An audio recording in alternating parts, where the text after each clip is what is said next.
سيئات أعمالنا من يهده الله فلا مضل له ومن يضلل فلا هادي له أشهد أن لا إله إلا الله وأشهد أن محمدا عبده ورسوله اللهم صل وسلم وبارك على نبينا محمد صلى الله عليه وسلم وعلى آله وصحبه ومن تبعهم بإحسان إلى يوم الدين أما بعد أوصيكم وإياي بتقوى الله واتباع أوامره واجتناب نواهيه. Halukum, bagaimana kabarnya semua? Alhamdulillah. Alhamdulillah, mudah-mudahan Allah SWT melindungi kita dari segala keburukan. Amin. Menambah kenikmatan kepada kita ini, kenikmatan iman dan Islam. Ya, kemarin sudah disampaikan di bab mujahadah hadis yang ke-17, tapi masih belum selesai karena hadisnya cukup panjang.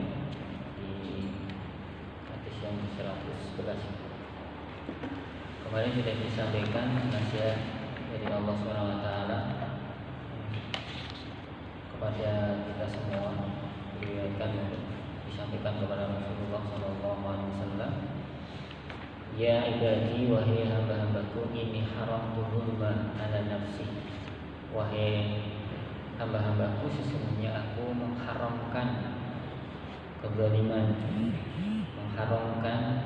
kezaliman atas diriku.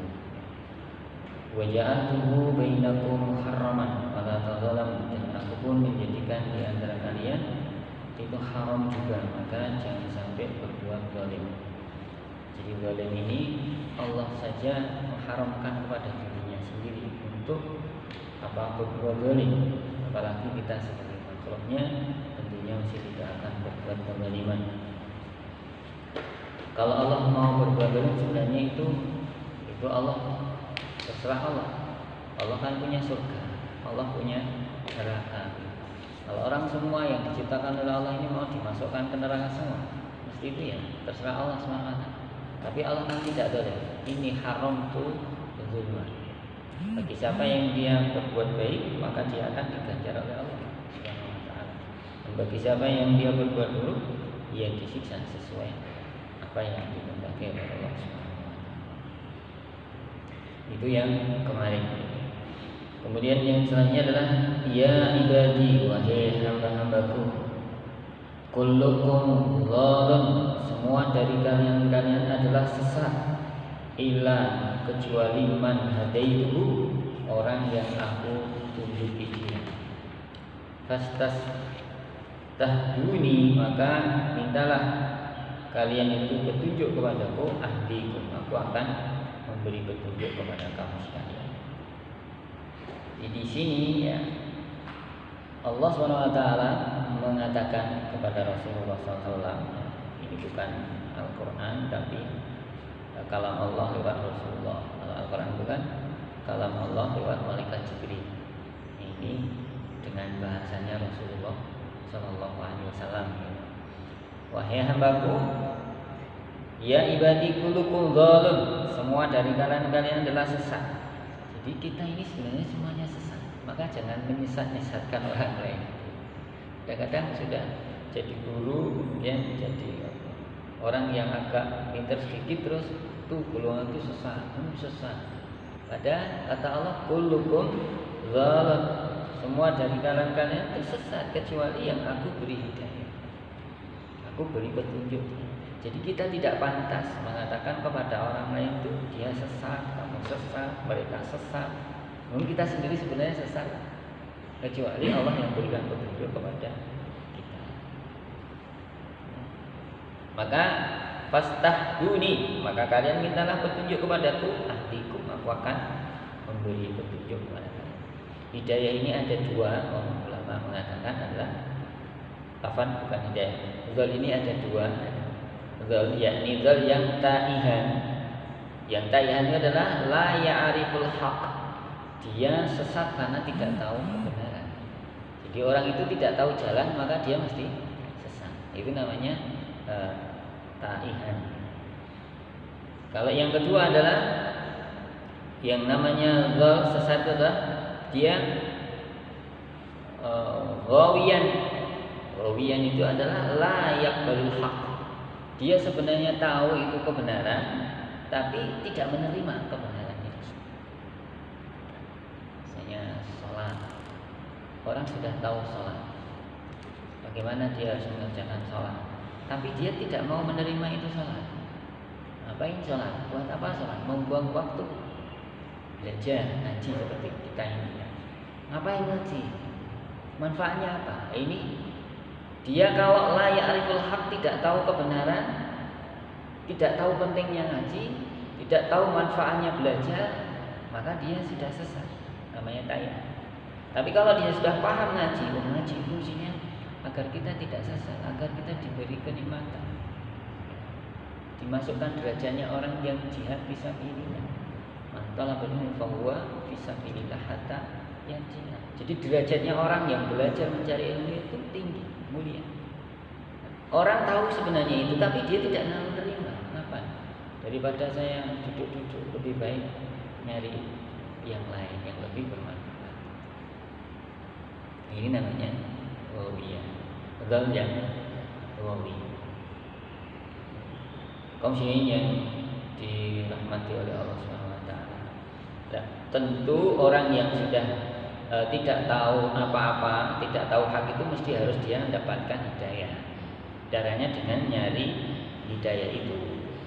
Bagaimana? Ya belajar. Namanya hidayah irsyad. Dia harus nyari pelajaran-pelajaran, informasi-informasi yang bisa menyebabkan dia dapat hidayah. Apakah sudah orang itu kalau sudah mendapatkan kajian-kajian, sudah pernah mendengarkan nasihat-nasihat, apakah dia pasti akan dapatkan hidayah? Belum tentu, karena ada satu lagi, yaitu hidayah taufik, hidayah kecocokan dari Allah Subhanahu wa taala. Orang itu baru mendapatkan hidayah irsyad saja itu belum cukup baginya. Maka banyak orang yang dia belajar ngaji, sudah punya ilmu banyak, tapi ternyata sesat ternyata. Kenapa? Ini belum dapat taufik kecocokan dengan apa yang dimaksud oleh Allah Subhanahu wa taala. Salah satunya agar mendapatkan hidayah adalah kata Allah di surat Al-Baqarah ini ayat 185 itu, Syahrul Ramadan alladzi unzila fihi al-Qur'an hudal linnas. Jadi bulan Ramadan itu Allah menurunkan di dalamnya Al-Qur'an sebagai petunjuk bagi manusia. Nah, saya dan penjenengan kalau menginginkan hidayah itu harus belajar Al-Qur'an, harus mendapatkan Al-Qur'an. Salah satunya adalah itu. Nah, orang kalau sudah belajar Al-Qur'an, apakah pasti dia akan dapatkan hidayah taufik? Belum tentu. Senat gronya itu. Iya, benar ya? Iya. Orang itu hafal Quran. Hafal Quran dan tahu benar tafsirnya. Tapi kenapa dia malah justru memporak-pondak kaum muslim? Ya karena belum dapat hidayah taufik, hidayah kecocokan. Banyak orang yang lulusan pondok pesantren paham benar Al-Quran. Bukan pondok pesantren saja, lulus pondok pesantren terus kuliah lagi di ilmu syariah, kuliah lagi magister, kuliah lagi doktor di luar negeri, di tempatnya orang-orang yang fasih bahasa, tapi juga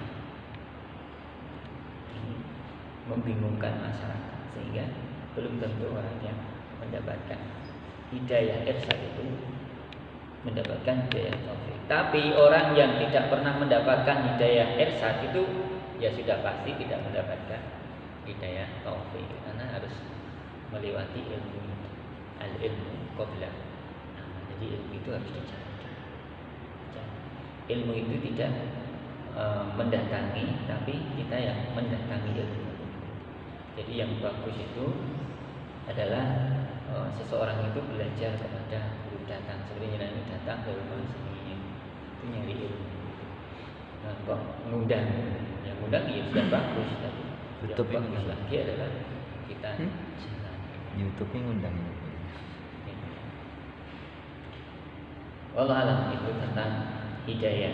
Dan kuasa mutlak hidayah itu mutlak di tangannya Allah Subhanahu wa taala. Dan kita harus minta. Maka di surat Al-Fatihah itu kan kita sering berdoa, Ihdinas siratal mustaqim. Ya Allah, tunjukilah kami ke jalan yang lurus. Ada orang yang mencemooh, itu orang Islam berarti tidak dapat hidayah. Setiap kita itu zal, kata Allah Subhanahu wa taala. Zal, semua sesat, maka perlu minta. Mintanya setiap saat, setiap waktu. Di dalam Islam ini diajari ketika sholat dia minta kepada Allah. 5 waktu itu kita minta. Lawang itu ada paginya iman, sorenya kafir. Sorenya iman, paginya kafir. Maka hidayah itu harus selalu diminta. Jangan sampai menyatakan kami sudah muslim, kami sudah iman, lepas daripada kesatan. Tidak bisa. Setan itu pintar. Setan itu mengadakan seminar setiap hari, setiap waktu. Jadi siapa yang telah menyesatkan, siapa yang ada kerugian dan sebagainya diseminarkan.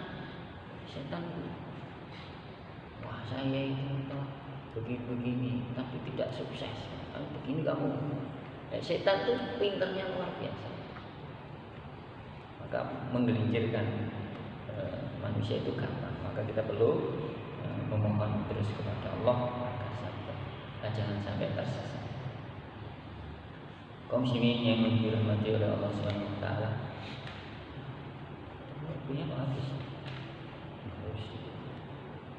Dan hidayah ini untuk hidayah irsyad dan kemudian taufik ini adalah makanan hati ya. Jadi orang itu hatinya itu perlu diberi makanan adalah dengan cara dia mencari ilmu ya, dan iman. Hidayah ini adalah makanan hati. Kalau orang itu mau mencari ilmu, nah maka dia memberi makan kepada hati. Tapi kalau hatinya tidak pernah dikasih makanan, maka hatinya jadi mati. Dan nanti terus selanjutnya itu Rasulullah membicarakan tentang makanan asli. Di hadis qudsi selanjutnya, tapi waktunya kan sudah habis. Insya Allah kita lanjutkan di lain kesempatan. Mohon maaf tadi agak terlambat. Saya kira tadi mungkin ada yang tanya. Hidayah itu sebenarnya bisa dirasakan ya. Maksudnya dengan ada hidayah itu bisa rasakan. Ya. Pertanyaan apakah hidayah itu bisa dirasakan? Ya, sebagaimana keimanan itu bisa dirasakan. Maka ada istilah lezatnya iman. Berarti orang itu sudah bisa merasakan lezatnya iman. Rasanya iman itu kayak apa? Kemudian hidayah. Hidayah apa bisa dirasakan? Iya, lezatnya orang mendapat hidayah. Maka orang kalau mu'alaf ya, orang yang baru masuk Islam itu dia akan mengatakan betapa lezatnya orang Islam itu dapat hidayah. Di hidayah itu bisa dirasakan. Nah, rasanya bagaimana? Yang bisa mengatakan enak dan tidak adalah orang yang bisa menjalani sendiri. Contoh, kalau orang sudah dapat hidayah tentang sholat, maka dia ketika mendengar adzan mesti bergetar hatinya. Atau sebelum adzan dia sudah siap-siap untuk mempersiapkan sholat ini, karena dia sudah dapat hidayah. Rasanya orang dapat hidayah itu seperti itu. Enaknya beribadah itu ada rasanya. Dan nanti yang bisa merasakan jangan sendiri. Gimana itu rasanya beda-beda, karena tergantung kekuatan keimanan kita masing-masing dan ketakwaan kita masing-masing. Kalau mungkin sudah syekh-syekh dulu rasanya ibadah itu besar. Contoh kecil aja ya, yang dialami oleh para Imam Syafi'i adalah beliau subhanallah satu hari itu bisa mengkhatamkan Al-Quran 30 juz. Itu kalau beliau tidak dapat hidayah, lezatnya hidayah membaca Al-Quran itu tidak mungkin akan mendapat. Nah nanti jangan tanya Imam Syafi'i bagaimana rasanya membaca Al-Quran 30 juz setiap hari itu ya. Pak jenengan pun dikasih belum hidayah 30 juz setiap hari? Terus 30. Halo. Kulhu falak nas. Itu atau hidayah itu kok Quran yang bacaan itu yang apalagi sholat. Tanya Imam Ahmad, tiap malam itu sholat 300 rakaat. Itu hidayah. Lezatnya beliau merasakan hidayah sholat itu. Nah, yang saya rasakan dan jenengan rasakan ini lezatnya kayak apa kan beda-beda ya. Mungkin jenengan saya 2 rakaat setiap malam sudah rasanya lezat sekali ya. Saya bisa sholat duha itu rasanya lezat sekali. Beda-beda. Sebenarnya kalau dibandingkan dengan misalnya ini singkong dengan hamburger itu, singkong itu sudah lezat sekali gitu bagi orang yang tidak punya uang. Jadi nggak doyan bukan ya burger. Tapi bagi orang yang punya kekayaan maka singkong kok kayak apa kurang lezat, dia meningkatkan lagi tingkatan level yang jadi bertingkat-tingkat dan lezatnya. Coba kalau pengen dapat merasakan hidayah yang lebih bagus itu, maksudnya lebih lezat lagi itu baca Quran satu hari itu 30 juz. Nanti akan merasakan lezatnya hidayah ini. Gitu ya. Wah. 30 juz Pak, satu juz lah kalau gitu diturunkan drastis. Juz 30 maksudnya. Satu juz setiap hari satu juz juga. Oh, setiap hari satu ruko. Gak bagi seorang yang sudah seperti jenengan ya jangan sampai satu ruko. Sudah ngaji sudah termasuk lalai dengan Al-Quran.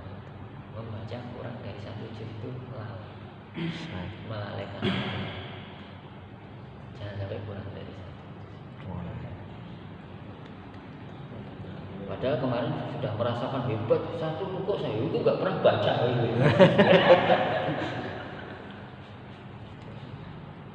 Nah, makanya tidak sampaikan Tingkatan. Ya sudah bersyukurlah alhamdulillah. Mending itu baca Quran Pak lagi bang. Ya jangan melihat kepada yang bawah. Ya. Masalah agama jangan datang dulu ila asfali minkum. Jangan melihat kepada yang lebih bawah. Tapi ketika akhir adalah undur ila fauqakum, lihat kepada apa yang di atas. Masyaallah imam. Tapi masalah dunia lihat bawah, jangan masalah dunia malah lihat ke atas. Remune muda, sini merosot kayak gitu. Jadi nanti nggak bersyukur. Gitu ya. Dalil. Ya, mohon maaf ini karena mudah-mudahan diberkahi Allah yang hadir ini dan keluarganya maupun yang mendengarkan diberi kebaikan oleh Allah Subhanahu wa taala. Semua yang hadir dan semua yang mendengarkan mudah-mudahan diberi keluarga yang mengeluarkan sakinah wa rahmah, keluarganya diberi kesehatan, keberkahan, rezeki yang halal dan banyak, dan mudah-mudahan kajian di pagi hari ini bermanfaat bagi kita semua yang hadir maupun yang mendengarkan sehingga semua dapat hidayah dari Allah Subhanahu wa taala hingga kita tidak tersesat dan tidak menyesatkan orang lain. Astagfirullahaladzim. Assalamualaikum